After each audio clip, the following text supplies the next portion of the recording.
आपल्यावर जे खटले दाखल केले आहेत वास्तविक पोलिसांनी करण्याची आवश्यकता नव्हती, कारण टायमिंगची मर्यादा गेल्या वेळा 24 तास होती. आता ज्यांनी डॉल्बी वापरला असेल त्याचे मध्ये खटले जे असतील ते आपण पोलिसांना सांगू, परंतु यावर्षी ते वापरू नका. ते काय डिसेबल आहे त्याचं पालन करा वगैरे वगैरे. तुमच्या थर्मामीटरमध्ये बसत असेल तरच माझ्या मागे मग तुम्ही लावा. माझं काम आवडलं असेल तरच मला सहकार्य करा. आपली कसली कुणावरही जबरदस्ती नाही, लोकशाही आहे. कागल विधानसभा राष्ट्रवादी काँग्रेस व आमदार हसन मुश्रीफ फाउंडेशन गडिंग्लज आयोजित श्री गणराया अवॉर्ड्स 2023 चे वितरण आज शाहू सभागृह गडिंग्लज येथे मोठ्या उत्साहात पार पडले. मंत्री मुश्रीफ हे विकास कामासह सांस्कृतिक कार्यात देखील अग्रेसर असतात. दरवर्षी ते गणेशोत्सव स्पर्धा आयोजित करून अनेक मंडळांना प्रोत्साहन देत असतात. मागील वर्षाच्या स्पर्धेचे आज वितरण करण्यात आले. यावेळी शहरातील हर एक मंडळांनी उपस्थिती लावली होती, तर मंत्री मुश्रीफ यांचे आभार देखील मानण्यात आले.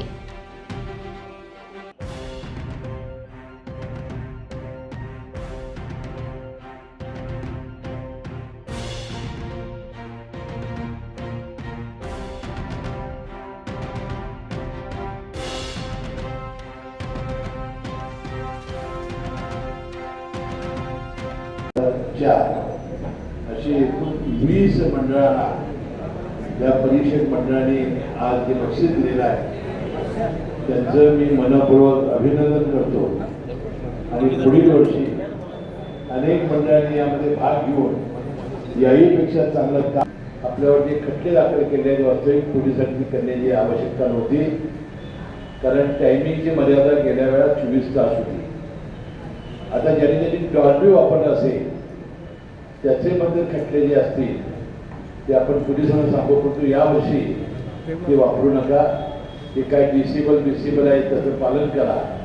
परंतु आपण त्याचे दुष्परिणाम सुद्धा लक्षात घेतले पाहिजे. तुम्ही जोराचे डॉल्बी लावता त्यामुळे लहान मुलांचे, गरोदर मातांचे फार मोठं कानाचं नुकसान होतं, हृदयाची धडधड वाढते. तुमचा आनंद एकच दिवसाचा होतो, परंतु अनेकांना याचा त्रास होतो, याची जाणीव ठेवा. आणि आपले जे नेहमीचे जे वाद्य आहे त्याचा वापर करावा. आणि यावर्षी गडिंग्लज शहरामध्ये शांततेनं हे गणेशोत्सव साजरा करावा अशी अपेक्षा आणि विनंती मी या कार्यक्रमाच्या निमित्ताने करतो. म्हणून आपल्याला माहिती आहे की लोकमान्य टिळकांनी ज्यावेळेला ब्रिटिशांची राजवट होती, स्वातंत्र्य देशाला मिळायचं होतं, त्यावेळेला या सार्वजनिक गणेशोत्सवाचा हा कार्यक्रम त्यांनी घेतला आणि तरुणांमध्ये चेतना जागवली. त्यावेळेला उद्देश एकच होता की देशाला स्वातंत्र्य मिळवण्यासाठी तरुणांनी एकत्र यावं. आता तो आपला 1947ला 15 ऑगस्टला आपला उद्देश सफल झालेला आहे.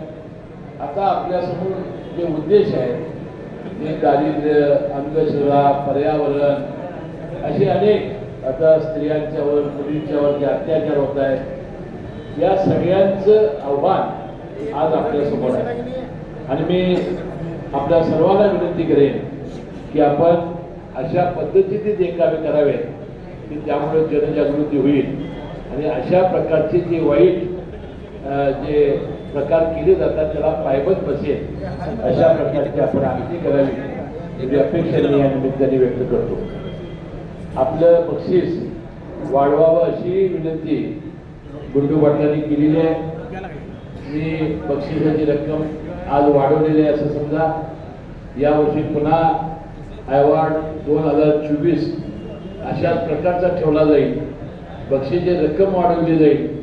किती वाढवली जाईल ते मला वाटतं उद्या गुंडू पाटील अमर आमचे अध्यक्ष नवीन मिश्रीबाई त्यांना भेटून जाहीर करतील.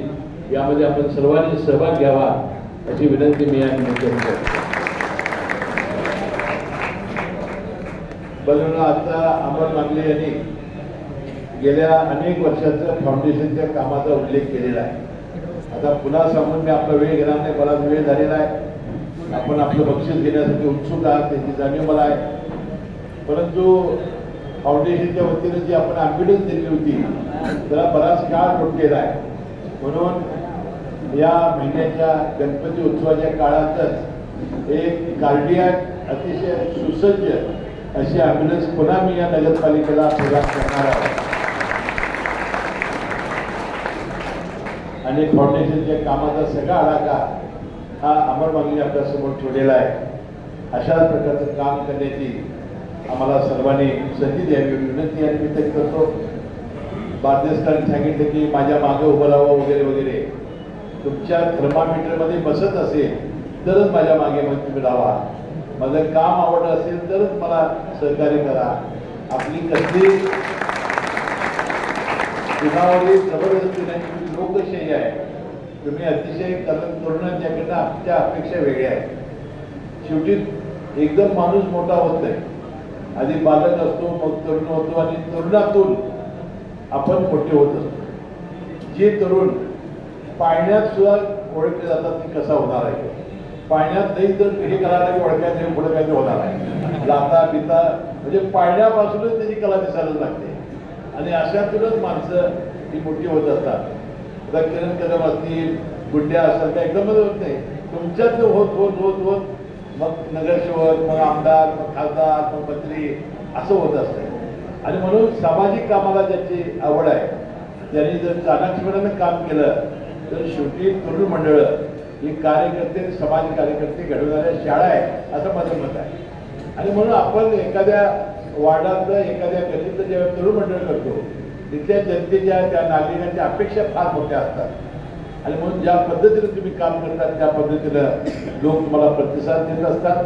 आणि म्हणून अशा प्रकारचं एक चांगलं दृष्ट लागेल अशा प्रकारचा गणेशोत्सव यावेळेला साजरा करावा एवढी विनंती करतो. आणि पुन्हा एकदा ज्यांना ज्यांना ही बक्षिसं मिळाली आहेत त्यांचं मनपूर्वक मी अभिनंदन करतो आणि आपली रजा घेतो. जय हिंद, जय भारत.